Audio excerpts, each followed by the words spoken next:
Greetings, brothers and sisters. So this is going to be, I believe, to be a deeper video.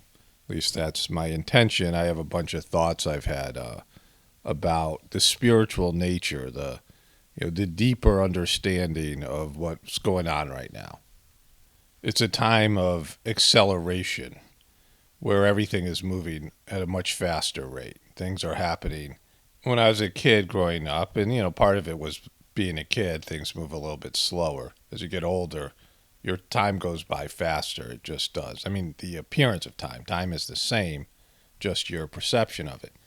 But in terms of big events, when I was a kid, the Vietnam War was ending, and then the Iranian hostage crisis, which is nothing compared to what we see like happening almost on a daily basis now. Some big events, news events, global events, right? Some scandals, the Clinton impeachment. And the Clinton impeachment and those presidencies were nothing like the Trump presidencies in terms of lots of things happening. And in terms of changes, there weren't a lot of changes, right? There weren't, the kind of changes that we see happening on a yearly basis in terms of lifestyle, in terms of culture, in terms of like just laws and rules and social things. I mean, there's an acceleration. Things are happening at a much faster rate, and in people's personal lives. Just outside of the whole global experience, people's personal lives are blowing up in different ways. And so the amount of changes that are happening, most of them bad, but on an internal level, they're good that people don't even see. So there's a balance there, but there's a lot of change going on now where things were, a much slower pace and change wasn't perceivable. So I want to just cover a few events. There's the big event from last night, the drone strike, which I'm going to get into in just a second, with Biden. And I'm just talking about some cultural things, but I want to talk about this on a much grander level as I go through it. And so one of the things that people could look at what I say here, there's lightness in what I present, even though some of the things I say are pretty harsh, in terms of, criticisms. And if somebody who I was talking about was watching this, they'd get their feelings hurt, right? When I'm talking about a celebrity or a politician, if they were to watch it, they would get their feelings hurt, which isn't my intention, but I'm not saying it to them, right? I'm not making the videos for them. Like, they're a lost cause to me. They're not, they're not somebody who's, I would think, would end up being a part of my audience here, But the reasons that they would get their feelings hurt, or there are people come here with strong beliefs, truther people, whatever they are, right? People come here thinking they know something, right? And they have strong beliefs about something, and I say something that's contrary to that, and I think my thing's more truthful because it's not something that is ego-based in the sense of it's, my perception of what I present here is in partnership with God. And a lot of the things I say here aren't things I necessarily like myself, things that my ego would prefer to happen. Like, I would rather live out my days with this system intact, especially getting older and older. My retirement years are just around the corner, the older years, right? I'll be in my 60s, 70s, Those are just, I'm a lot closer to those years than I am to my youth. And so it'd be good for me personally, my wife, my family, whatever, to be able to just have this system stay intact. So I don't want to, and whatever it is, right? I'm not looking for a lot of changes. Just when there's a new update to my computer or they change something in YouTube's platform, I always grumble. I got this thing. With Facebook, I'm going to show everybody when I get around to it. It's just a hassle, right? Things that would make me not want to use the platform, right? Like, when you get older, it's like, what's all this change all the time? Why are you guys always updating? Why can't you just, it works perfectly fine, right? So as you get older, that's how you feel about these things. And so it's not my personal preference, but it's what I've been shown is going to happen. It's what I see. But on a deeper level, the crap that they are force feeding us on a daily basis, the news media, that's this authoritative news media. There's a level of being a fraud here, right? Where they are aggressively forcing lies on us on a daily basis. The political system, the intelligence community, the Hollywood liberal agenda, they are forcing down our throats on a daily basis. And I'm going to show you this thing with the drone strike, right? Things that are just not believable. And if we say something about it, we're called crazy conspiracy theorists, and we are looked at as antisocial, angry, psychologically impaired people. That's how they framed our narrative. That's how they framed the profile that they've created for us, all of us. And I'm not that. There's no anger and heat or energy, negative energy in what I say here. Somebody who couldn't look at it at a deeper level would say, oh, this guy's really mean in some of the things he says, because I say it's insulting things. But the meanness comes from their aggressive, forcing their deception on all of us, forcing it on a daily basis. They're the ones who are swinging, and I'm just turning the energy around on them here in these videos. And so, they're the ones who are throwing punches, and the punches are coming back at them because it's just, you make yourself like, I don't know, not invisible, but like, where permeable, where stuff can just flow right through you and go back to the aggressor, right? In the heartfulness system, there's no force that's used. But the media and the government and the what I call the controllers and this whole agenda they're rushing out, there's so much force in it. There's so much, it's going to fail, and that's another thing why I'm not angry, because you can see how bad it's failing. It's just not something that is sustainable. But what's really behind it, like what makes it awkward and weird, is that the people that are pushing this agenda, if you look at all the various groups, you look at the so-called liberal group, you look at all the various demographics in this group, people of color, the LGBTQ, all these groups that they identify as protected groups, groups that are, have been ostracized and have been marginalized by the powers that be, which I agree that that's happened. I'm not saying that they don't have gripes, these groups, women, right? Women being oppressed and things. I'm not saying that that doesn't exist. But what all of these groups believe, and I'm a dyslexic person and I've never fit in. So I completely understand their grievances, right? Not, being told that there's something wrong with you, whatever it might be, right? Being, like you're the problem because you don't fit in, and whatever it is, like the powers that be. I understand this idea of being called less than. I can say even in the truth community, I'm an outsider. I've talked about this. And in the heartfulness system that I do, I'm clearly an outsider and a fringe type of a person, right?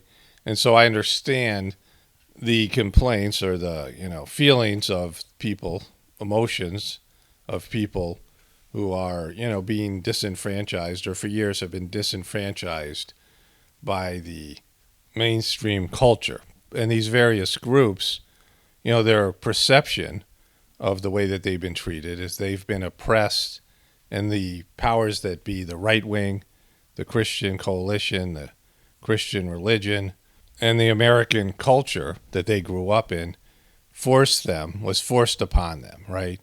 The man, right? The man forced the culture upon them. That's the view of these various groups. That's where their, anger, their whatever it is, frustration is coming from. That they were forced to adopt the culture, an oppressive culture that existed, up until about, I don't know, it started to turn in 2015. And so the problem with it, what they're doing is they're doing the exact same thing. One of the things that I haven't talked about before actually just came to me, so that's why. But when you hate something, you ultimately become what you hate. That's, when people hate their parents, they become their parents. Eventually, maybe their beliefs are different, but the experience from their kids is the same. Their kids, right? They experience what they experience with their parents is what their kids experience with them, even though they've switched some of their beliefs, some of the ways that they raise their kids. The essence of their parents, which they hate, the hate for their own parents, carries through in their, overall parenting and their overall personalities. Hate is probably the most powerful emotion. And, it comes with an obsession. People who hate something and really, hate people who are, hate people who are their primary attitude and emotion is hate, right? They focus on it every day. They look for something to hate. They look for whatever they hate, they're obsessed with. They're constantly focused on it because the hate's inside of them. I've talked about this in terms of the heartfulness meditation teachings. When you are angry or you're hateful or you're, fearful, that's in you. It isn't that you fear something.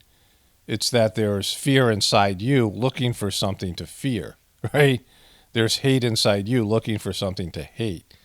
And so when you really hate something and you are focused on it with like a hateful attitude, it just creates this deep spiritual impression and you become a version of what you hate, right? Inside. Whatever, you can say I'm doing the exact opposite of what I hate or the group that I hate or whatever, but that ends up turning into the same basic energy. The output of your hate ends up being exactly what you hate, right? The output of the energy that you're giving out to other people is exactly what you hate. And that's what's happened with the people now controlling the system. These liberal people, all these so-called marginalized groups, they're all forcing their beliefs. What they complained about was they were forced, they were oppressed into bowing and knuckling under to the culture, the conservative culture that was forced on them. But now they're doing the exact same thing. They're forcing their beliefs and their faulty beliefs. They think they have it right. And you can see it's going to be way worse. I mean, as bad as it was, because I'm not saying it was good before, it was bad before. But now this is going to be even worse because their beliefs, many of them are just insane, right? They're not, and science, right? Science people, this whole, fake science, fraudulent science being forced on all of us, and the manipulation that they're using, the guilt, the shame, the things that they complained about. They're using all those same tools. So they're frauds.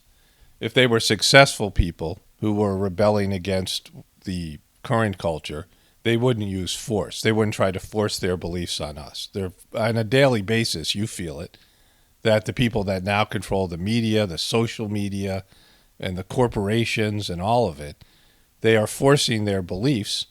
Many of them we can see are complete bullshit, right? They're complete crap on all of us. I feel oppressed by them on a daily basis. In fact, the way they censor us, the way they deplatform us on social media, the way you're not allowed to disagree or say certain things that are truthful. You're not allowed to speak the truth because of their oppressive and forceful and, hateful. I mean, that's where it's coming from, a place of hate agenda. It's a hate agenda, right? It isn't a love agenda. If they were not using force, they would find heartfulness meditation, which changes people, helps people to change. It doesn't change people.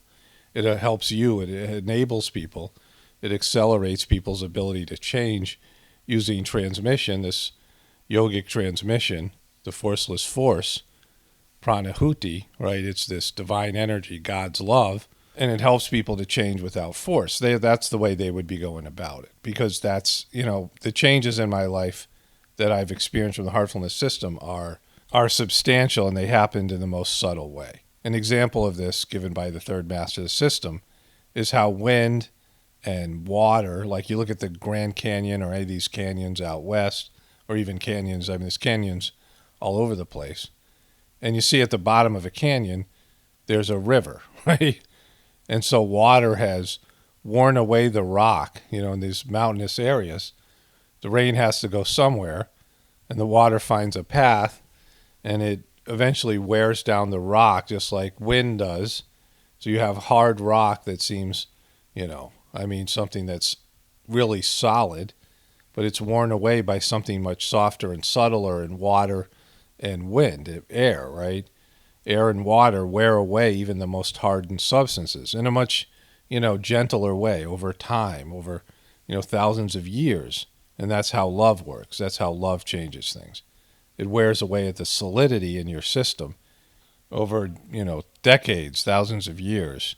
And that's how the heartfulness meditation introduces change into someone's internal system, where the solidity is worn away and the person becomes more and more subtle. And the people running the system now, this liberal Hollywood agenda, this, what I call the controllers, their agenda is very forceful. It's the most force I've seen being used in, my lifetime, on a social level, on a legal level, on your ability to express yourself, and trying to force a belief system on you. And it comes from a place of hate. And so they're frauds, right? They've become what they hate. They are now the man, right? The man, this idea of the man, right? The man's going to get us. Look out for the man. They've become the man. And they're even worse, right? It's even worse. The agenda that they're pushing, it's even farther away from divinity and being natural. And so with this idea, let's go to the events of yesterday, this, alleged miraculous droning. So to start off with, U.S. kills Islamic State planner in Afghanistan in retaliatory strike. They have this here in the Huffington Post. U.S. strikes back at ISIS. New attack fears State Department warning. And then this was, the main story. There's Rachel Maddow's. U.S. retaliates against ISIS with drone strike in Afghanistan. Rachel Maddow is ghouling it hard here. News for you right now that we just received word. I'm just going to read this to you verbatim. The following statement is attributable to Captain Bill Urban, a spokesman for U.S. Central Command. U.S. military forces have conducted an over-the-horizon counterterrorism operation today against an ISIS-K planner. An ISIS-K planner? Against an ISIS-K planner. The unmanned airstrike occurred in the Nangarhar province of Afghanistan. Nangarhar province is in far eastern Afghanistan. The capital of Nangarhar province is Jalalabad, which is probably a city that you've heard of. Not Jalalabad. Leave Jalalabad out of this. Back to the statement from CENTCOM. Initial indications are that we killed the target. We know of no civilian casualties. Kablawi. Wow, it sounds like a perfect drone strike. It was perfection. I'm changing my mind about this whole thing. Let me find out. What's CNN saying, though? Let's go to CNN. So here it is, breaking news this morning from Wolf Blitzer and CNN. Breaking news, this news out of Afghanistan right now, where the U.S. military now says it has conducted a drone airstrike against an ISIS-K militant who was believed to be planning attacks at the Kabul airport. And right now at the airport, it's a truly desperate race against time to evacuate all Americans with just 3 days before a self-imposed U.S. deadline to withdraw. You're looking at live pictures coming in from the airport in Kabul right now. Let's go to our Pentagon correspondent, Barbara Starr. Barbara, I know there's a... So what I said yesterday in my video, just to sum it up because it's a 2-hour video, but JoJo Magoo was pressured by Taliban or whatever it was to stick to this August 31st deadline. Who knows what went down, but for whatever reason, he stuck to this August 31st deadline. And all of these people, these pundits, news people, Democrats, were like, no, there's no way, right? You can't stick to that. You're going to leave Americans behind. You can't leave Americans behind, right?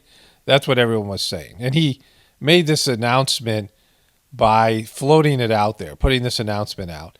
And then they said, all right, he's going to come out and give a press conference. And we waited 5 hours. And during those 5 hours, they concocted some sort of a strategy to get out of this thing. They needed something because they couldn't just say we're going to leave Americans behind. It was clear if they left Americans behind, that would be the end of his presidency and be a disaster for the Democrats and all the rest of it. I mean, it would be crippling because of the reaction they were getting. Everyone's saying you can't do that. You can't stick to this August 31st deadline, but he was going to do it. And he was going to leave Americans behind. So he came out and said, oh, we're doing contingency plans. which made it sound like, well, we're open to the idea of staying past August 31st. And then he floated this idea out about ISIS-K, a new group we've never heard about. It's the old ISIS with a splash of K. It's a K splash, right? It's a K twist, a twist of K. And it's K twist. And so he brings up this new group that we've never heard of. And then the next day they attack. And then he gives a press conference saying this is why we have to get our servicemen and women out of there as soon as possible, because they're targets. And if there are Americans left behind, which there will be, we will find a way to work with the Taliban to get them out. And so that event changed the narrative. And now JoJo Magoo was able to say, we're leaving Americans behind, which you just, which is a rough statement for, the American, especially older Americans, leave no man behind type of mentality. And so that all happened. And then the very next day, this happens. Or do we know right now about this drone strike carried out in Afghanistan last night? Well, the word came here in Washington overnight, Wolf, that the U.S. military had launched a drone strike from outside of Afghanistan against a target in Nangarhar province. That's southeastern Afghanistan, a longtime stronghold of ISIS-K. They say they killed the target. Well, who's this exotic flower? The person they were looking for, and no civilian casualties. But we know additional details. There was, in fact, knowledge, intelligence. You couldn't get Joy Behar? What's happening here? Intelligence had firmed up in recent days. We are told that this person, this ISIS-K planner, was suspected of being involved in planning future attacks at the airport. They had had eyes on him for some time. The level of confidence in the intelligence was a bit low, so they were firming it up, and when they had it in hand, they were ready. See, they couldn't get him before the attack because they didn't have the intelligence. They couldn't prevent the attack because, and just say they prevented the attack, because that wouldn't do anything. The attack had to happen, and then they got the intelligence right after. It only took them a day. For quite some time, they suspected this guy, but they didn't have the rock-solid intelligence they needed for a drone strike. But after the attack, somehow in that 24-hour period, they got the information they needed. This is what they're telling you here. Ready to go. He was in a compound, they believe, with wife and children, family members, and they're always concerned about civilian casualties. Yeah, they are. They don't drone. I mean, America doesn't drone civilians, only when they do, Obama.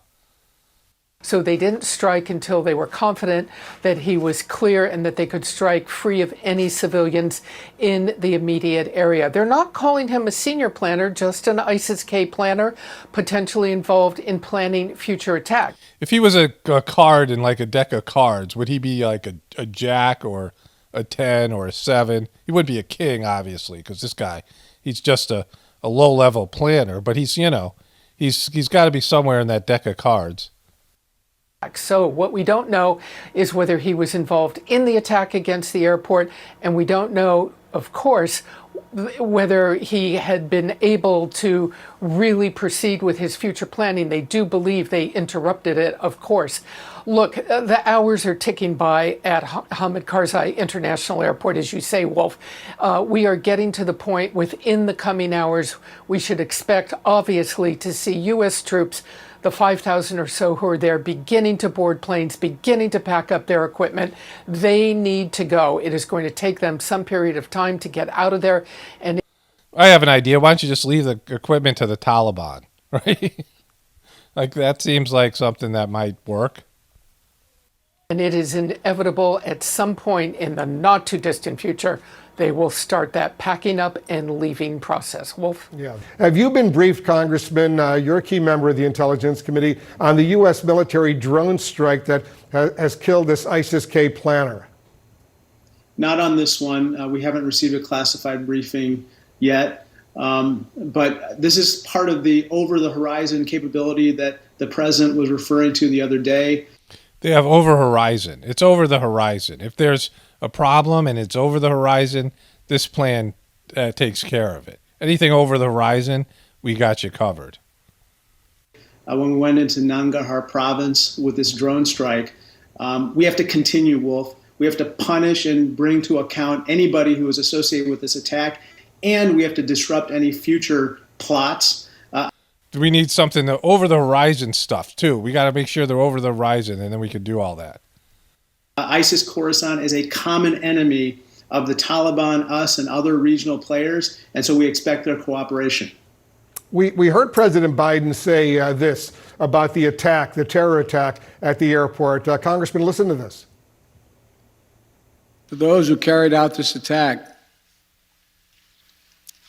as well as anyone who wishes America harm, know this: we will not forgive.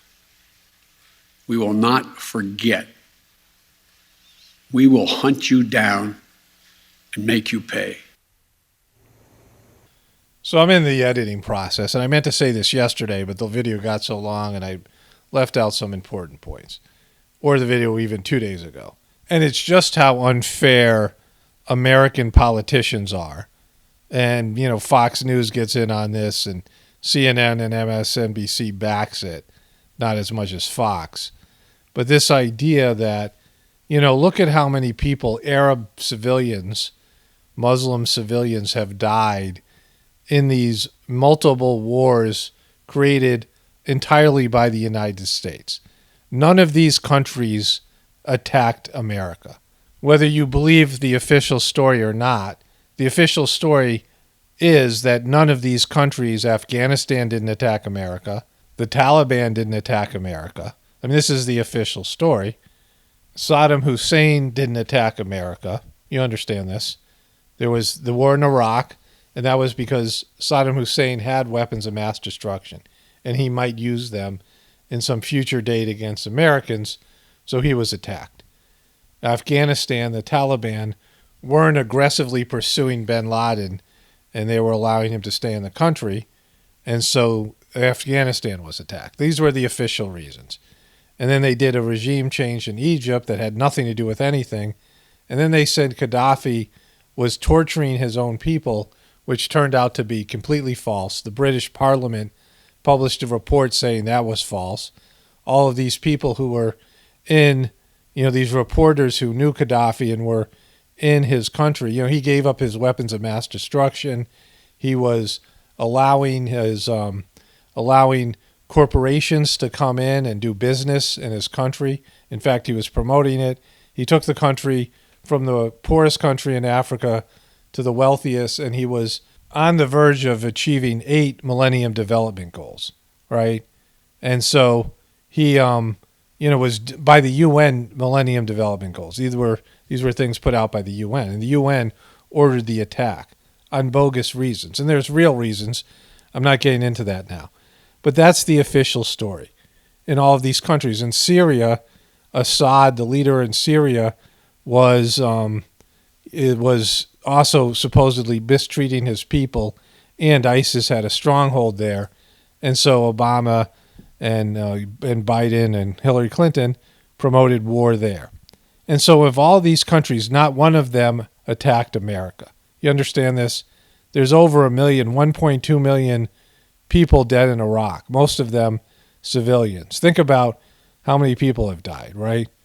Another 250 to 300,000 have died in Afghanistan war, 50 to 80,000 people in the Libyan war, right? So the big event that happened in America in 2001, there was under 4,000 Americans that died. And for the troops, 7,000 troops American troops in Iraq and 2,000 in Afghanistan. So that's 9,000 troops, 4,000 civilians, and that's 13,000 people. Compared to over 1 million, like 1.5 million, between 1.5 million and 2 million people, Arab people in these various countries that did nothing to America. We're not in war with the people. These people had nothing to do with whatever happened to America. You know, even if you believe all the official story, you don't doubt the government, the CIA, and the media are lying to you. If you're not a truther at all, you're a complete sheeple. They didn't do anything to America. That's the official story. So all these people that died in these other countries, there's lots of them. And that says nothing about the suffering, because all these countries are way worse off.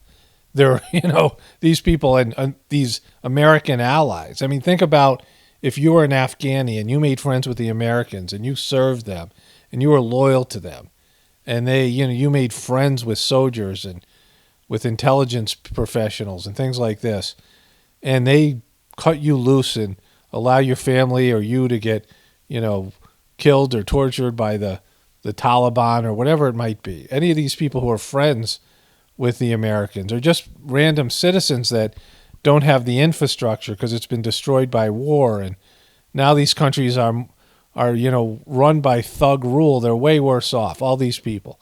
And so all these people have been completely screwed over by America and the American military industrial complex. I mean, there's no denying that. All these people are way worse off because of our country. This isn't, white guilt or, the kind of thing that people talk about. This is just a fact, right?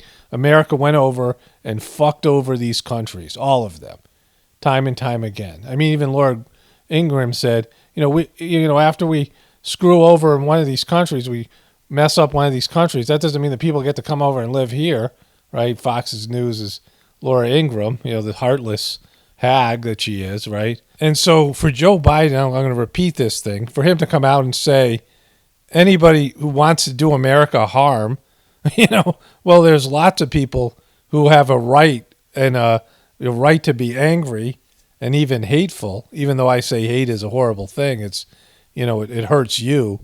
The hate hurts the hater. It, wears away at your internal world and contaminates your spirit and takes you in the wrong direction, right? Hate is satanic. But, these people have been completely screwed over by America, and of course they want to do America harm. It makes sense. So for Joe Biden to come out and say that shit, right? And they're basically saying, all these American, whatever it is, I mean, everyone who believes in this, you're saying that American lives are more important than foreign lives, substantially so. As at a ratio, I mean, if you divide 1.5 million, which is conservative, by 13,000, which is generous, 1.5 million Arabs to 13,000 Americans, you get a ratio of 1 American to 115 Arab people. So every American life is worth 115 Arab lives, according to these people. That America can go do whatever it wants to these people and their countries. And again, that says nothing about the overall suffering, because all of these people are touched by, are affected by America's presence and destruction of their country. You have a very graphic, horrific way. Horrible stuff, right? And so listen to JoJo Magoo. I mean, listen to this MNFer as he says this, completely dishonest and hostile. I mean, it's racist. It's, the way that he's saying that all these people don't have a right to want to wish bad things or do bad things to Americans. We're the only ones that can go and wreck other people's countries. We're the only ones who can invade other people's countries and occupy them and steal their resources. And if you don't like it and you want to act out, then he's going to get you, right? I mean, just think about what he's saying here. For those who carried out this attack, as well as anyone who wishes America harm, know this: we will not forgive. We will not forget. We will hunt you down and make you pay. So I was doing this. I was just recording this voiceover. I'm in the editing process, and one of my friends on Instagram sent me this clip, which speaks to exactly what I'm talking about here. This clown, Bill Maher. And finally, new rule: blind hatred of America is just as blinkered as blind love. And we Americans should really get some perspective about where we live. Watching the shit go down in Afghanistan, I was reminded lately of every conversation I've ever had with an immigrant, almost all of which, if we got to really talking, included the notion, oh, you people have no idea. All you do is bitch about and badmouth your own country. But if you knew about the country I came from... Yeah, but your country, and who knows what the political situation is in these countries. This guy's complete ass clown, right? Because he's not factoring in what I'm saying. That there is imperialistic, coming from the old days in England, where, people from England and various European countries went in and colonized people in other countries. And sometimes those tribal people were violent. Sometimes those tribal people were, maybe doing stuff that wasn't, had different attitudes towards divinity and things that was wrong or off or something like that.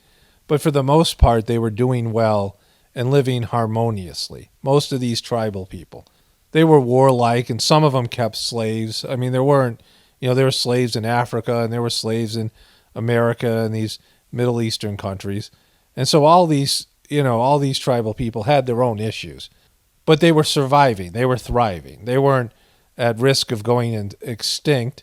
They were eating their own resources, and many of them were sort of in harmony with nature, and, they had good families or whatever it might be. There's always tyrants, and there are always, some, malevolent aspect to any of these cultures. But these cultures were doing pretty much okay.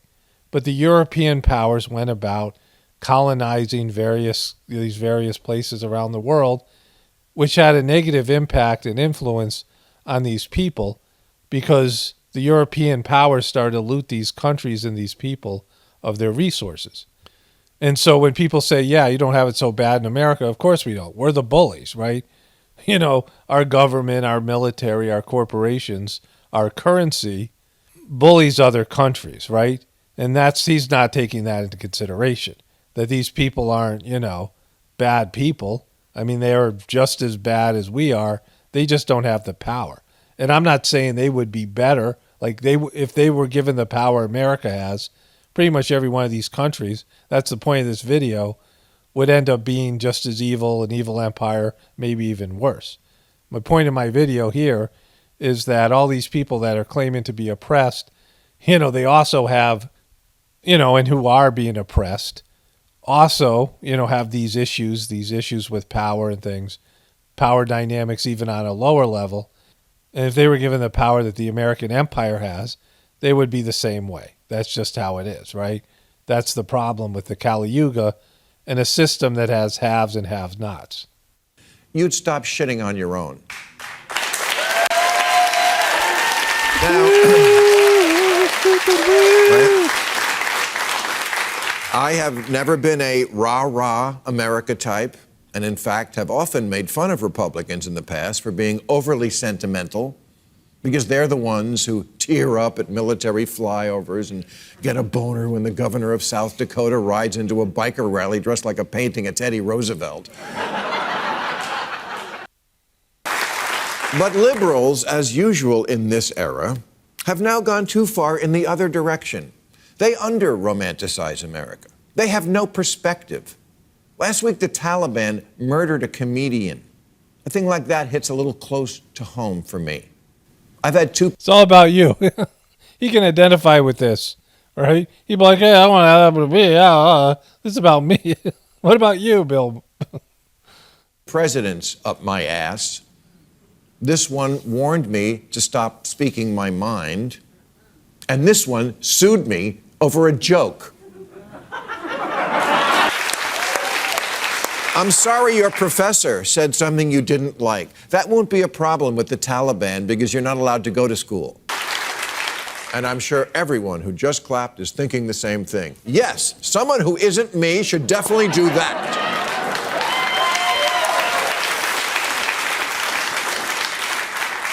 But that doesn't make us the bad guys. We're not the bad guys. Oppression is what we were trying to stop in Afghanistan. Wait, you actually believe we were trying to stop oppression in Afghanistan? Listen to this MNFer. Is he lying or is he just a piece of crap? Because this is a problem with these binary Fs, right? These binary MNFers. Because all he's talking about is liberals. Like he says true things about liberals and he says true things about conservatives, but he isn't speaking truth. Because you have to go beyond the left-right paradigm. And so what he's talking about is whining, entitled, latte drinking liberals who, complain about all these, these woke MNFers who complain about America while indulging in the spoils of the American oppressive system. They're complaining about oppression, but don't give a crap about the Libyans or the Iraqis or the Afghanis, or any of these people that have been oppressed so that they can retain their lifestyle. Like, I recognize my lifestyle, all the things that I benefit from on the material level in America are because, a lot of those are because of oppression, because America is oppressing. The new form of colonization. I mean, America was built on free land and free labor, slave labor and land that was, in pristine condition, because the Native Americans didn't leave the land worse than it was. They were in harmony with the land, right? They weren't polluting the land. They didn't have some pollution footprint. They left the land better than they found it, which is one of the things that the heartfulness system says, that it's every person's duty to do that, to leave something better than you found it. And Bill Maher, look at this lion or this deceptive MNFer saying that we were trying to liberate the Iraqis or the Afghanis from oppression. That's not what was happening. It's a system where everyone can't be rich. This is a system of have and have-nots. That, when you aspire to be special, you aspire to be better. And I'm not talking about communism. I'm not talking about any other ism. I'm talking about the evils of capitalism. I'm not saying the other existing systems that are out there are better.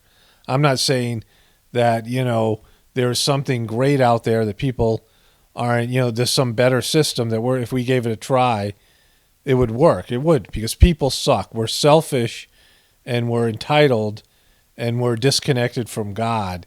And those are the things, I talk about the heartfulness system, connecting to God, and, following your soul's path and not permitting yourself to do wrong because you're connected to God and God lets you know this is wrong. Your heart is an instrument to interpret God's will in any circumstances. That's what the heartfulness system does for you.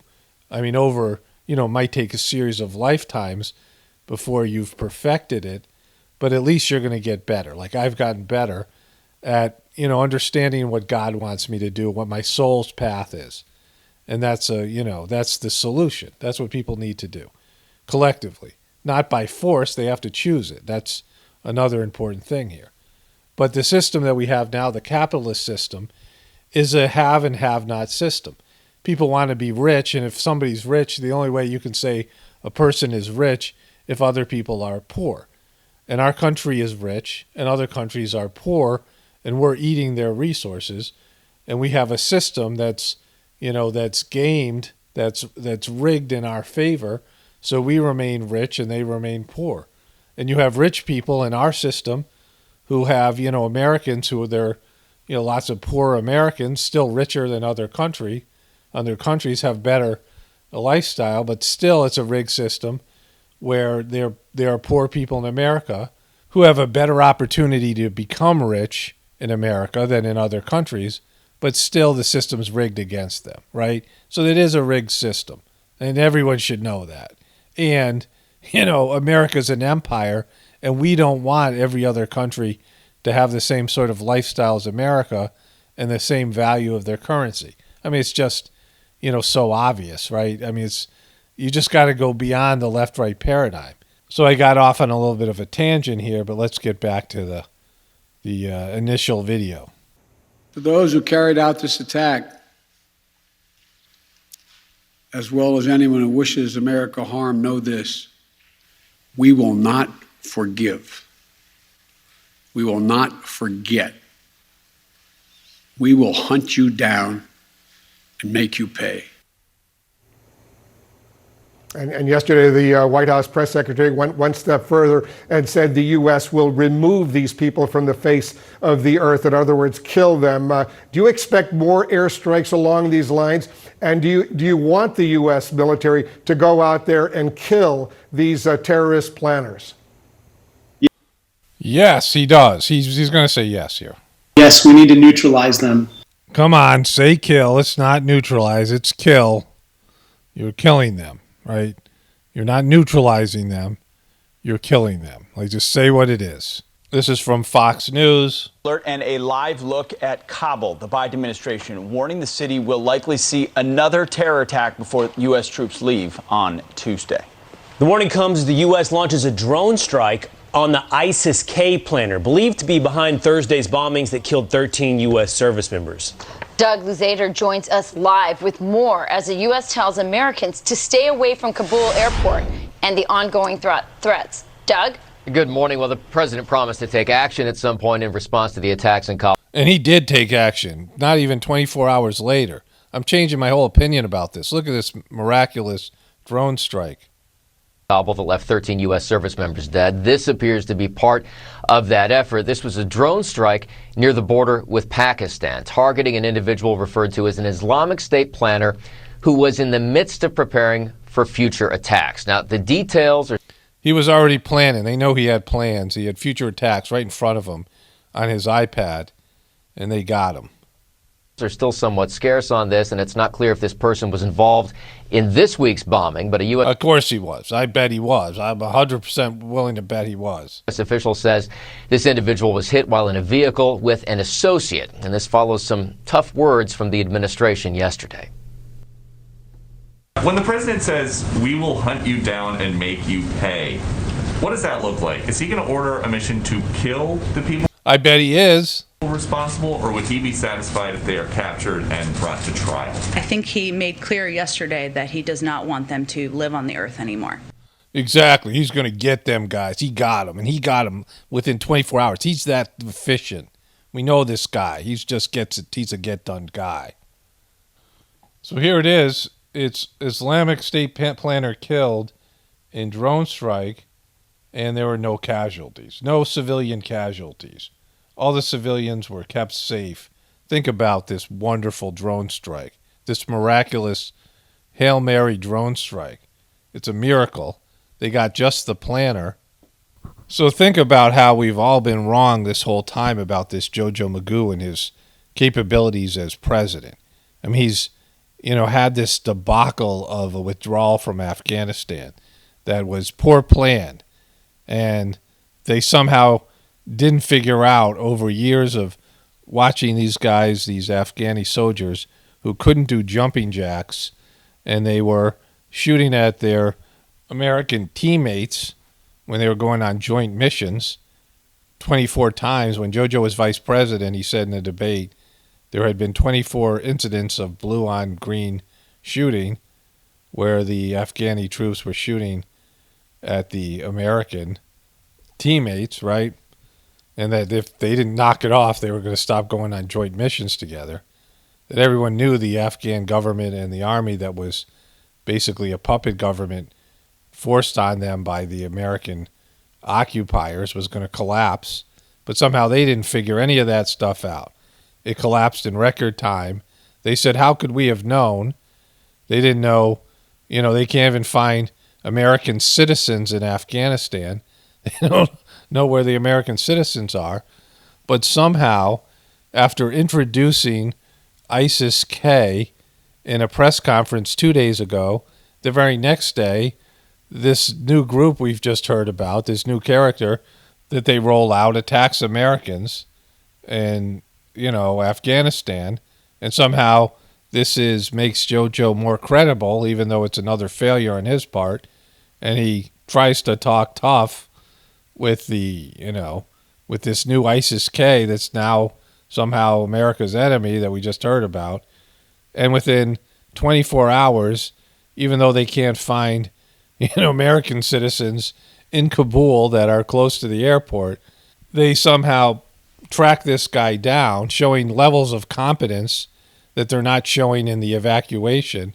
They track this planner down in his car and drone strike him without any civilian casualties, and the wrong has been righted, right? It's, the wrong has been righted. It's already happened. It's within 24 hours. JoJo threatened and, talked tough, and within 24 hours they got this new character, the, planner, the mastermind, and prevented future attacks because this guy was the only one who could plan such things in all of ISIS-K.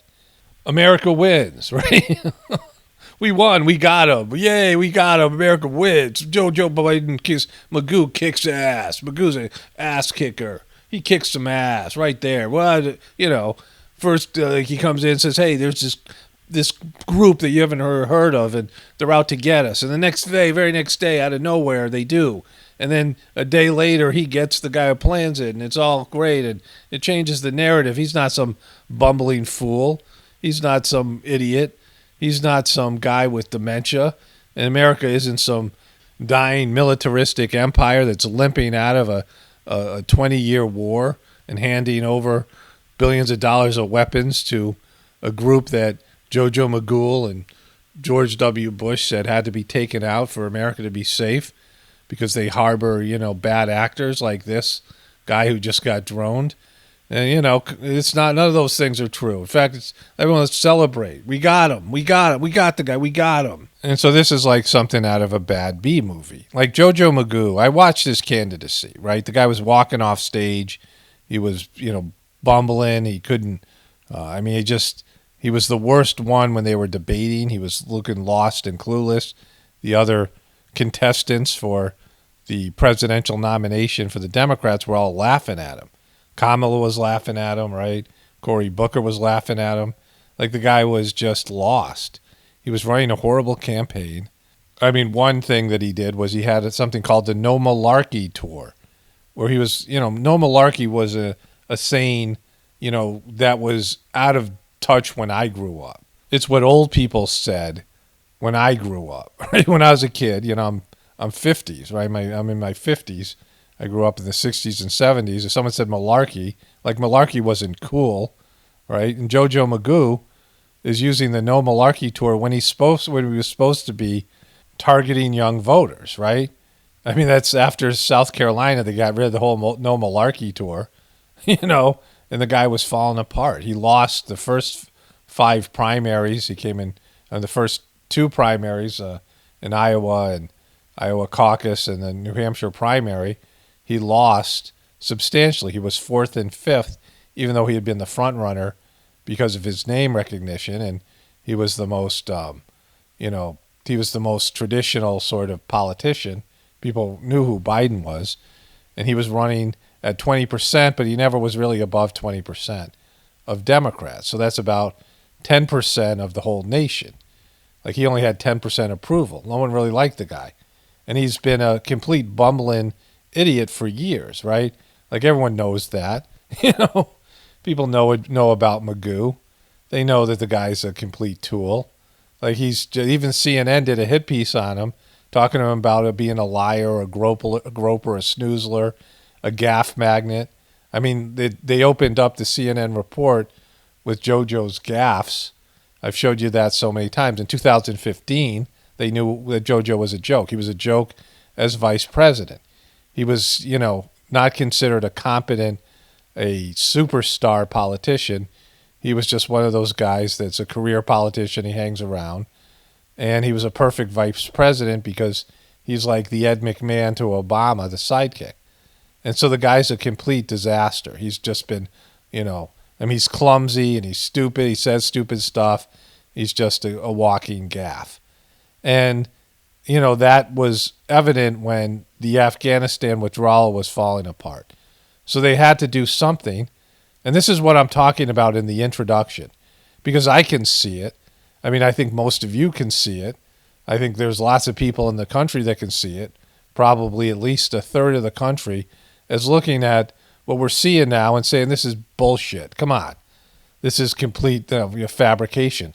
You're saying that you guys can't find all the Americans and you're rushing out of Afghanistan and leaving Americans behind and American allies after you've given the Americans' names and addresses to the Taliban, and you expect the Taliban, because of some desire on their part to have a seat at the table and be a recognized government, that you're going to, they're going to somehow take care of and help you get the rest of these people out of the country when there's no American military presence in there. You're saying, that's going to happen, right?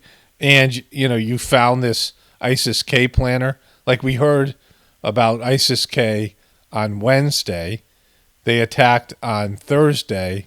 And by Friday, JoJo Magoo got revenge on them, right? I mean, look how long it took when the big event happened. 11 years later, they got bin Laden. 10 years later, they got bin Laden, right? But this turnaround with this ISIS-K thing happened literally in one day because of the competency of a government and a military and an intelligence community and a president, particularly, that have shown no competence and complete sloppy mess over there. But this thing was the immaculate drone strike. No civilians, got the guy within 24 hours. Yay, America, USA, USA, USA, right? And if, we don't believe these liars, the CIA, they live in lies, right? All intelligence communities, all intelligence agencies, all spies exist in the darkness and the shadows and with disinformation and lies and withholding information and classified documents. I mean, they classify documents mostly to protect them from the American people and the American justice system. The government classifies things not because of national security, is what they say. Oh, it's national security. It's if you found out what was really happening as Americans, you'd be ripshit, right? You'd be upset. And so it's protecting them. So that's the first piece. So they're proven liars. And they're going to show you something. Like they have video of it, right? But like it could be anybody. It's just a car, whatever. I mean, we have no way to validate this guy is a part of ISIS-K. I mean, I have shown substantial evidence that there's no way that ISIS could have existed unless they were American assets. They have an oil field that's paying for their operations that's in the middle of Iraq where America had troops forever and could have bombed anybody. They could have done this drone strike on anybody leaving the compound where the oil is and stopped the oil from being delivered to other places and sold and taken back the oil field. They could have just went and taken back the oil field from ISIS. They're American military. It's an oil field in the middle of the desert. They have these long desert roads. If you've ever been out west and you've driven through, the eastern part of California and Nevada and Arizona, and there's these long desert roads, and it's not even mountainous there in Iraq where the oil field is. And so the only way that they could be keeping this oil field, ISIS, is that the Americans are letting them, which means that there's, they're using them in some capacity, right? And so, all these things are completely BS. But if we don't knuckle under to their forced agenda here, we're called crazy conspiracy theorists as they jam these lies down our throats using force. They're frauds, right? They're liberal frauds. They're democratic frauds that are pushing this agenda on us. It's oppressive, right? Like what if I said, hey, I went to the moon last night? No, I jumped up. I jumped up through the atmosphere into outer space, through the Van Allen radiation belt with no protection, and I landed on the moon. I think you're lying. No, were you on the moon? I was there. You're not there. I'm on the moon. What are you, some crazy conspiracy theorist? I jumped up in the moon last night. I was there. You weren't there. I saw it. I'm telling you, I'm the authority, and you got to believe what I say. I'm forcing this on you, right? Through manipulation. And what's wrong with you? You're not American? Are you racist? What kind of, what's wrong with you? You should be kicked off of social media. You don't believe I jumped to the moon? You shouldn't be able to verbalize such things, right? I mean, that's what they're saying, that we have to believe them, even though they're proven liars. They're incompetent, and they come up with these stories that make them look good, that make them look powerful, make it look like they're protecting us, make it look like, we need them. And they tell these ridiculous tales, and these events happen when Joe Biden was going over the cliff. His presidency was going over the cliff on this Afghanistan thing. They have this Hail Mary of, ISIS-K attacking, and then him turning around and getting them, and it makes him look like he's, getting the job done. And so many people will believe it because they just turn on the news or, they just watch things and take everything that's said because they don't want to, confront the possibility that their government lies to them and their media lies to them all the time. And so they're forcing this on us. So they are frauds, right? Anything I say about them in terms of my mocking them or saying whatever it is because they're forcing their diluted reality on the rest of us. And I can feel it. It feels crappy, right? They're oppressing us with their belief system. They're saying what we believe isn't okay, and we have to knuckle under and believe what they believe, and they're trying to silence us in every turn. All of us in one way or another, whatever you are, right? If you don't go along with this agenda and you question things, and you don't want them, putting things in your body, you don't want them, forcing you to do this or that or whatever it is, you're the problem, and you're not even allowed to talk about it, right? And more and more issues are becoming things that if you don't agree with the official story, you're to be silenced. That's oppressive. They're using force, these liberal people that are all about freedoms, the liberal view being progressive, but they're using more force and more oppression and more indoctrination than the so-called man used to do. The white man, right? The idea that the white man is the oppressor, this old school English, British waspy type of, people who are, in control, have all the best jobs, have all the best, positions, have all the positions of power, and they take care of themselves and people like them. And so you have these other groups saying we've been oppressed for so long, and now they're switching the power dynamic, religions even more so. And now you have the scientific, atheist, liberal, disenfranchised groups that are seizing control, and they're worse. They're just as bad, and they're using the same oppressive tactics to force their diluted belief system on the rest of us, right? Like people who weren't even I was never a part of the controlling system. I was never a part of the man, right? And, I was oppressed for being, different, an outsider, an introvert, a person who, does an Eastern spiritual practice, a person who ends up being a truther and having, YouTube channel, all these things. I was, being dyslexic. I mean, all the things that make me different than the average person, having, sort of a spiritual orientation to this world, right? Which is, in the West, there's a, killing of saints, which I'll get back into, like the Western ideology goes after people who are in a spiritual pursuit. In every way, as I grew up, I didn't fit in. Like I wasn't, I'm not a part of that group. And then now there's a new group that's oppressing me in the opposite way, right? And I'm not complaining like I'm a victim. I've accepted it from God that this is, what I have to go through because we live in a shitty system that produces bad assholic people, right? Right? I mean, it's a system that makes assholes, right? It's a system that creates sociopaths and, bad people, narcissists and arrogant people. And all of us are worse off in terms of our character and our, families and our orientation to this world because of this demonic system and this debt-based economic system. I've accepted it. This is where I was born. This is what God has given me. This is the task that I'm supposed to do. This is the role that I'm supposed to play. But it's just a shit show of human depravity. That's what we live in, right? There's some good things, and we can focus on that. And we can focus on the spiritual evolution that was, easily obtainable now because things are so bad. And sin, everything's pushing against you being a spiritual person, connecting to God on a deeper level, not religion, going beyond religion, connecting to God personally, internally, on a heart-based level. You can make huge leaps and bounds spiritually as this, shit fest, this shitstorm, rages against the earth. So to take this to a deeper level, the point of this video, there is a price for being the richest country in the world and to be a rich person. And the price is your connection to God. Because the wealthier that you are and the more powerful you are, the more your time is used up taking care of your possessions, making more money, taking care of your money, dealing with your materialistic life, right? You really can't carve out much time to think about God.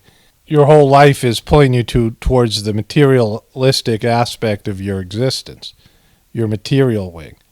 And so this is, and if you're a boss and you have more responsibilities and things, then you're going to even be more so. A president, somebody who's got a lot of fans or has a vibrant material life, then you're going to neglect your spiritual side. And that happens in America.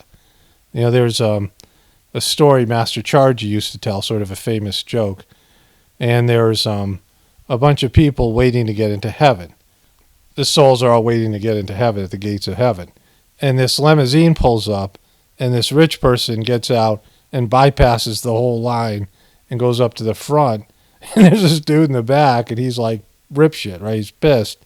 And he waits, he gets in, he goes to meet God, and he said, God, I was waiting. So many of us were waiting in line, and there's this wealthy person, and, I know that they had all these privileges down on planet Earth, but even in heaven, these wealthy people are, get to cut the line, and they are more important. And God says, my son, people like you come here every day.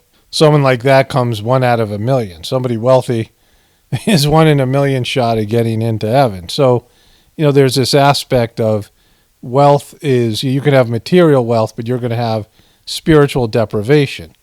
And a part of that is our system, not just our system, but people in general, especially in the American and European countries, when there's a saint, when there's a higher developed spiritual person that is born in their midst, born in one of their countries, they usually attack those people, right? Those people, in fact, are, their whole life they're going to be ostracized, and people who are sensitive and have a loving heart, and, because they're wrecking the party. Spiritual people. I mean, there's all these Christians who say they really love Jesus and they wish they could meet Jesus, but if they met Jesus, Jesus would say things to them, or just say things in general, that they would realize they'd have to give up things they didn't want to give up. They'd have to change, right? That you have to change. And so, everyone has their own private Jesus. All Christians have their own private Jesus, what they believe Jesus would tell them, their version of Jesus. It's the same in every religion. People can say, all right, well, I can't really ask Jesus or Buddha or Krishna or Muhammad or any of these spiritual beings what to do or what not to do, so I'll just figure it out for myself, and it's always going to be egotistical, things that go with what your ego wants to do. And so that's why higher developed spiritual beings, saints, and these types of, higher developed souls do poorly, especially in America and in Europe and these Western countries, because people just want to do what they want to do. So much so now that people are thinking there's no God at all, and it makes it easier for them. They have this fake religion of science. It's fake science, and science is remedial because science is only about the material world, and it doesn't take into account the soul. So many people don't believe they have a soul or don't believe souls exist, and so they're so limited, right? Their consciousness is limited. Their ability to understand reality is limited because all they have is the material, the physical world. And as big as the physical earth is compared to us as, small human beings on a big planet, and as small as the earth is compared to the sun, and as small as the, solar system is compared to the universe, and all the information that's available about all of the physical and material creation, I mean, even just on the earth, but in the entire physical universe, it's nothing compared to spiritual knowledge and spiritual evolution.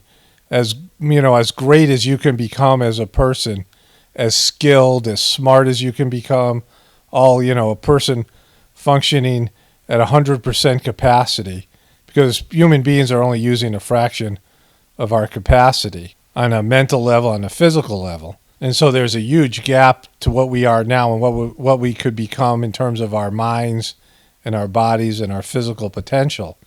But even with that full development, it's nothing. It's a grain of sand on a beach compared to what you could achieve spiritually, right?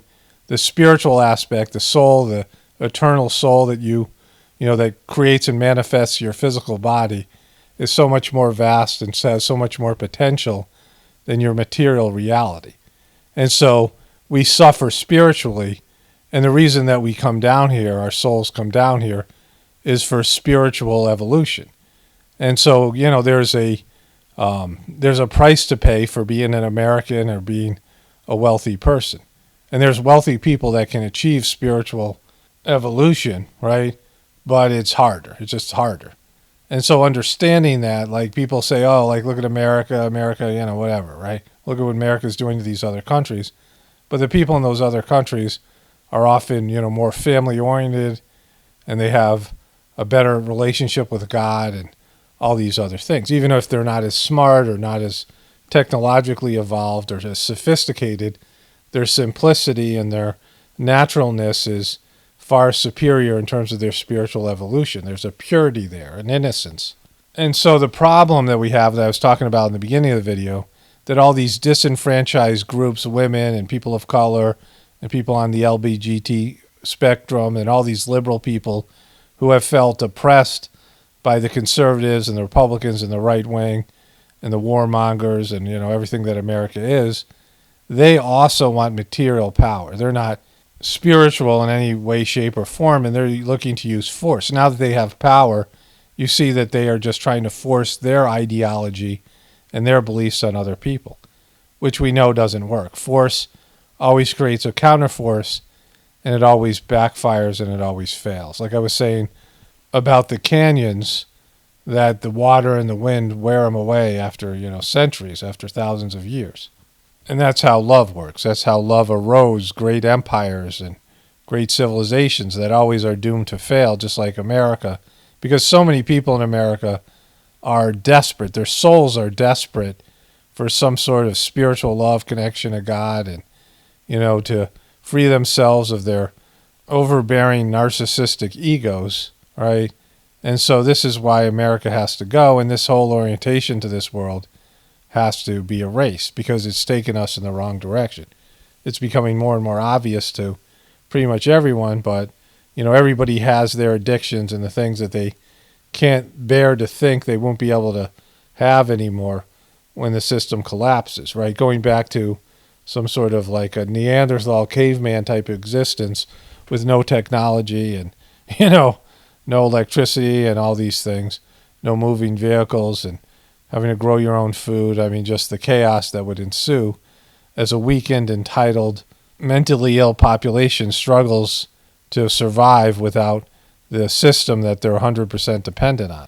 And you see the powers that be, the media and the politicians and the corporations, the governments, are catering to slower people, right? People who are, dead inside, who are sheeple, who just want to be dependent on the system and want to bow before an abusive authority and have that authority tell them what to do. And those are the people that they're going after, because you can see this unbelievably suspicious story that JoJo and his group cooked up about, ISIS-K and the thing and this thing, and, in a series of days, this thing played out, and the media just bought into it because they're told to do so by the powers that be, but they're not looking for people to have critical thinking skills. They're not looking to be questioned. They just want you to knuckle under and do at their bidding, even though they're completely untrustworthy. They've been caught failing and lying and failing and lying over and over again. And like I said, things are accelerating.